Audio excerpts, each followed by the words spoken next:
পরোটা বা নানের সাথে butter chicken খেতে কিন্তু সেই লাগে। আর বাটার চিকেন যদি বাসায় বানানো যায় তাহলে তো কথাই নেই। আমার বাসায় বানানো বাটার চিকেন খেয়ে কিন্তু আমার মেয়ে আর রেস্টুরেন্টের বাটার চিকেন খেতে চায় না।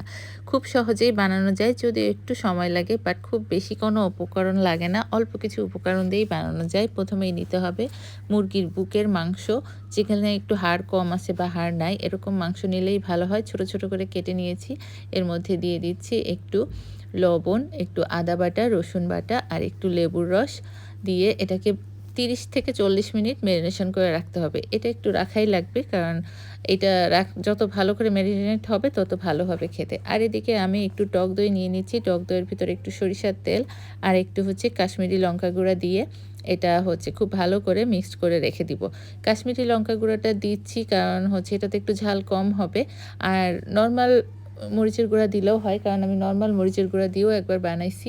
আর এর মধ্যে দিয়ে দিচ্ছি একটু কাসুরি মেথি। আর বাটার চিকেন রান্না করতে হলে অবশ্যই কাসুরি মেথি রাখতে হবে। আর বাটার আর কাসুরি মেথি হচ্ছে এই রান্নাটার মূল উপকরণ। এই দুইটা ছাড়া রান্না হবেই না। আর কাশ্মীরি লঙ্কা গুঁড়ো ছাড়া নর্মাল লঙ্কা গুঁড়ো দিয়েও রান্না করা যায়। ওটা একটু কালারটা একটু হলদেটে হয়, আর এটা হলে একটু লালচে হয়, এই আর কি পার্থক্য। তাছাড়া টেস্টে কোনো হেরফের হয় না। তারপরে যে টক দই দিয়ে মাখিয়ে রাখা মিশ্রণটা, ওইটাকে আমরা এখন ওই যেই আগে থেকে মাখিয়ে রাখা মুরগির মাংসটা আছে না, 40 মিনিট 30 মিনিট আমি ম্যারিনেশন করে রেখেছিলাম, 30 মিনিট পরে ওইটার সাথে মেখে দিতে হবে। মেখে দিয়ে এবার দিয়ে দিচ্ছি বাটার একটা ফ্রাই প্যানে। বাটার দেওয়ার পরে এই বাটারের মধ্যে দিয়ে দিচ্ছি একটুখানি কাজু বাদাম আর টমেটো কুচি। এটা একটু হালকা ভেজে নিব। এটার সাথে সামান্য পেঁয়াজ দিব। পেঁয়াজটা কিন্তু না দিলেও রান্না হয়, তবে আমি সামান্য একটু দিয়েছি, কারণ আমি পেঁয়াজ ছাড়াও রান্না করেছি, পেঁয়াজ দিয়েও করেছি। কোনোটাতে খুব একটা সমস্যা হয় না, টেস্ট একই রকম থাকে। তো সামান্য পেঁয়াজ দিয়ে ওটা একটু ভেজে নিয়েছি। ভেজে নিয়ে ওটাকে ব্লেন্ড করতে হবে। আর এই পাত্রেই আমি এখন আবার বাটার দিয়ে মেখে রাখা ওই মাংসগুলা ভেজে নিব। এগুলো লাল লাল করে ভেজে নিলেই হবে। আবার হচ্ছে আপনি চাইলে গ্রিল প্যানেও ভেজে নিতে পারেন, যে কোনোভাবেই ভেজে নেওয়া যায়, বাট আমি বাটারে এই ফ্রাই প্যানেই ভেজে নিচ্ছি। এটাও লাল লাল করে ভাজা হবে, খুব সুন্দর করে এটাকে ভেজে নিব। খুব ভালো মতো যখন একটু লালচে ভাব হয়ে যাবে, আর তখন এটাকে আমরা একটা পাত্রে নামিয়ে রাখবো। ওই দিকের যে টমেটো আর কাজু বাদাম ভেজে রেখেছিলাম বাটারে, ওইগুলো যখন ঠান্ডা হবে সেগুলোকে সুন্দর করে ব্লেন্ড করে নিব।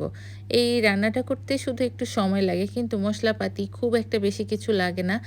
আর খুব বেশি কিছু না লাগলেও শুধু কাজু বাদামটা এটার মধ্যে দামি জিনিস, আর সবই হাতের কাছে থাকা জিনিস।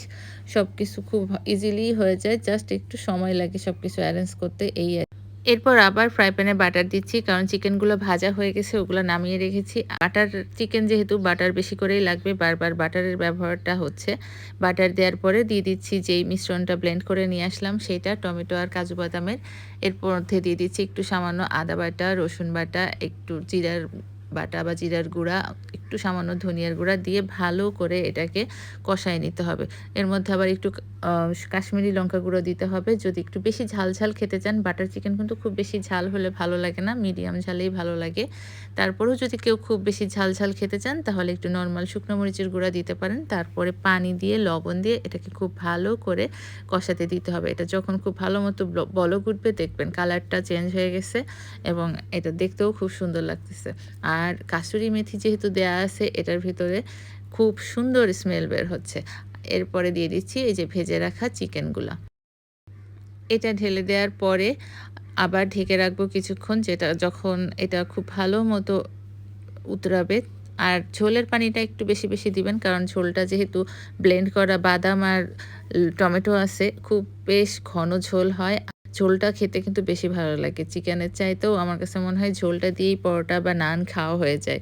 যাই হোক, যদি লবণ কম হয় একটু লবণ দিয়ে দিবেন।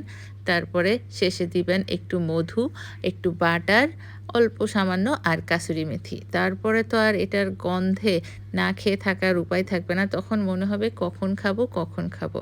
এইটা যে এত মজা হয় বাসায় বানালে এভাবে, আপনারা একবার ট্রাই করবেন। আর রেস্টুরেন্টে যেয়ে খেতে ইচ্ছা করবে না, ঘরেই বানিয়ে খাবেন। কারণ আমার বাসার সবাই এখন বাসায়ই বাটার চিকেন খেতে বেশি পছন্দ করে, সেটা পরোটা হোক আর নান হোক। সবাই ভালো থাকবেন, সুস্থ থাকবেন, একবার অবশ্যই ট্রাই করবেন। আল্লাহ হাফেজ।